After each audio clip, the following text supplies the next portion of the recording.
Bismillah, Assalamualaikum warahmatullahi wabarakatuh. Bismillahirrahmanirrahim. Hamdan katsiran thayyiban mubarakan fi kama yuhibbu rabbuna wa yarda. Anak-anakku kelas 6, semoga kalian masih dalam keadaan sehat selalu dan dalam lindungan Allah Subhanahu wa taala. Kita lanjutkan dari materi masih tema 3 tokoh dan penemuan. Tema 2 penemuan dan manfaatnya. Sekarang ke pembelajaran 6. Anak-anak senang berinteraksi dengan buku. Ada menulis dan ada yang membaca. Perhatikan gambarnya. Seorang anak sedang menulis di buku tulis dengan menggunakan pensil. Kalian pasti tahu dan sering menggunakan pensil tersebut. Ya, pensil merupakan alat tulis untuk menulis semua jenis pengetahuan, buku-buku, pelajaran, dan pengetahuan yang lainnya. Beberapa ditulis dengan pensil. Apakah kalian tahu apa yang dilakukan orang-orang sebelum pensil ditemukan? Ya, beberapa ada yang menggunakan tinta.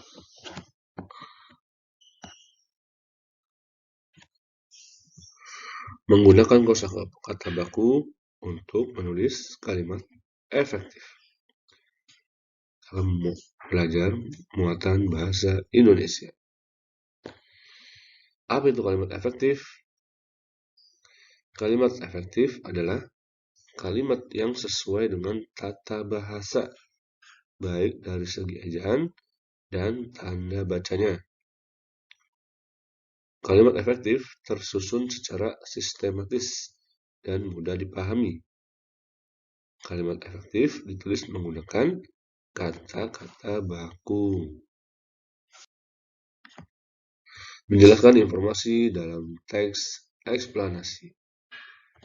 Perhatikan buku kalian, bacalah teks pensil si kecil yang amat penting dalam bukumu pada halaman 106. Kemudian cermati tulisan pada teks tersebut.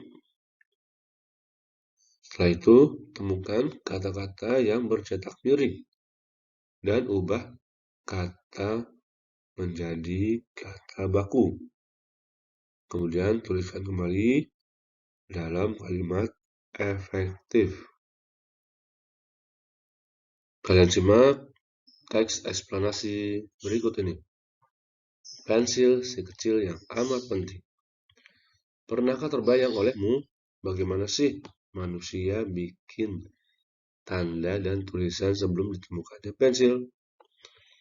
Bagaimana proses penemuan pensil hingga menjadi bentuk pensil seperti sekarang dengan proses pembuatan yang lebih modern?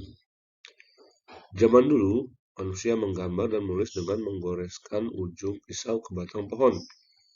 Lalu pada masa Romawi kuno, sebilah logam tipis dipakai untuk membuat goresan pada batu dan lembar daun papirus.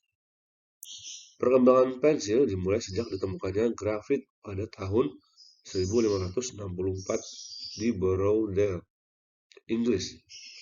Grafit ditemukan sebagai material yang dapat meninggalkan tanda hitam yang cukup pekat, namun terbukti lunak dan gampang patah.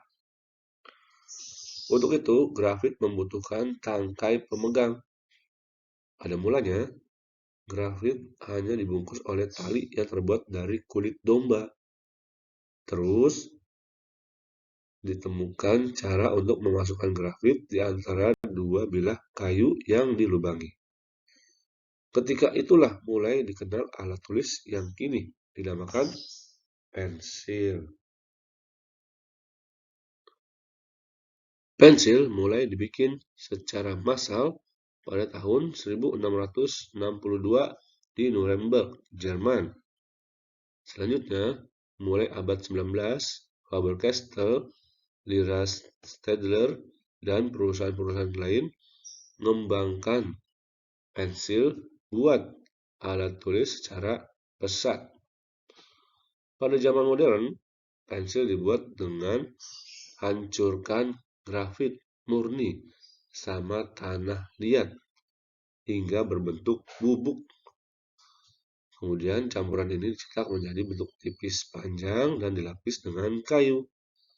Jadilah pensil dengan bentuk yang kita kenal saat ini. Pensil menjadi benda yang penting banget hingga saat ini. Kalau nggak ada pensil, kita bakal kesulitan waktu lagi belajar. Kita juga nggak bisa bikin karya tulis seperti cerita pendek, puisi, dan tulisan lainnya. Menjelaskan manfaat melaksanakan dan akibat tidak melaksanakan kewajiban secara bertanggung jawab. Kita masuk ke muatan PPKN. Ya, kita belajar mengenai kewajiban.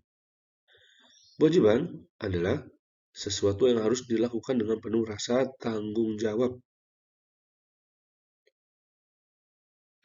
Karena suatu kewajiban. Jadi bukan karena suatu paksaan. Jika kewajiban tidak dilaksanakan secara bertanggung jawab, dapat berdampak pada hak orang lain. Perhatikan gambarnya, ada seorang anak. Apa yang sedang dia lakukan?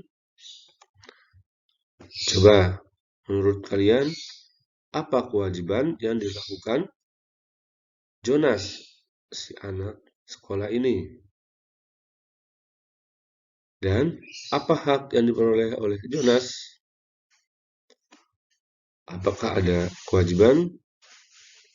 Dan apa hak yang diperoleh? Coba kalian jawab. Boleh kalian berdiskusi dengan anggota keluarga kalian. Apa yang aku pelajari hari ini? Ya, kalian belajar mengenai kosakata baku yang digunakan pada kalimat efektif dan mengenai kewajiban, dampak kalau melaksanakan dan jika tidak melaksanakan, ternyata akan berdampak pada hak orang lain. Terima kasih sudah menonton. Saya Guru Sanjay. Assalamualaikum warahmatullahi wabarakatuh.